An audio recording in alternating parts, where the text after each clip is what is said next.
a different kind of interference in the 2016 election. This time it involves a data firm called Cambridge Analytica. A joint investigation from the New York Times and the London Observer found that the firm, quote, harvested private information from the Facebook profiles of more than 50 million users without their permission. It later used that data to help target American voters for its work with President Trump's campaign. Facebook has now suspended the company from its platform. For more, we're joined now by Matthew Rosenberg. He covers intelligence and national security for the New York Times, and he co-authored the story. Welcome to the program. Good morning. Briefly, what is Cambridge Analytica? So it's a data analytics firm that was set up in 2014 by Bob Mercer and Rebecca Mercer and Steve Bannon. And the idea, the kind of conceit was we're going to map the personality of every American voter. We're going to use I think we're having trouble hearing you. So just one moment. We're having trouble with our microphone right now. If you can go over to this microphone just over here. I'm so sorry. Here we go. Live radio in the studio. Got me now?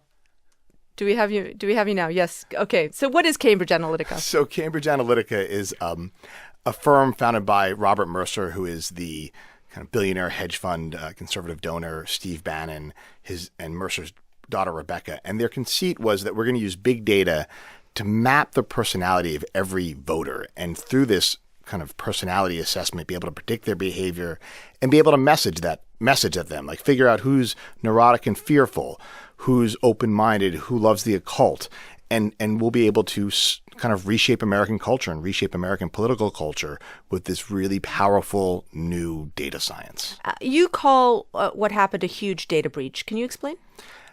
Look, Cambridge Analytica was able to harvest using a Cambridge University academic. They were able to harvest about 50 million profiles off Facebook. That information was supposedly for academic use only. It ended up in a private data firm run by a conservative billionaire. So basically a bunch of data went from one place it was supposed to be to another place it wasn't without the consent of the people who put it there.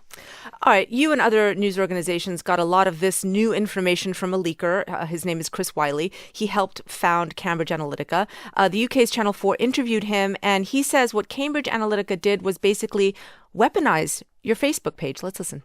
So whenever you go and you like something, you are giving me a clue as to who you are as a person. And so all of this can be captured very easily and run through an algorithm that learns who you are. When you go to work, right, your coworkers only see one side of you. Your friends only see one side of you. But a computer sees all kinds of sides of you. And so we can get better than human-level accuracy at predicting your behavior. So how did this group actually use this information on American voters? They were building psychographic profiles.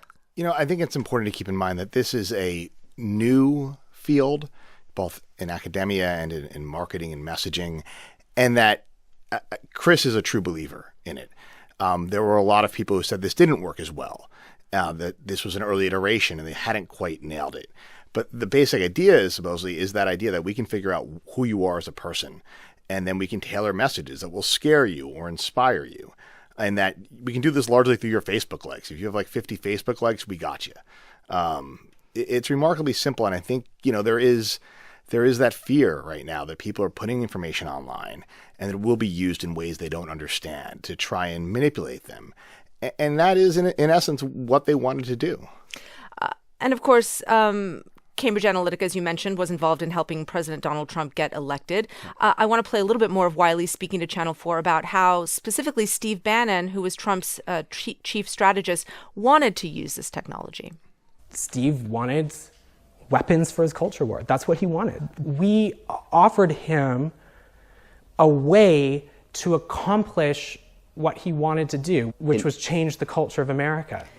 Change the culture of America. That seems like a big remit. Did it change people's minds? Is there any evidence? You say that we really don't know. It's not conclusive. You know, there were a lot of people around the Trump campaign who said they didn't do that much, and what they did wasn't that great.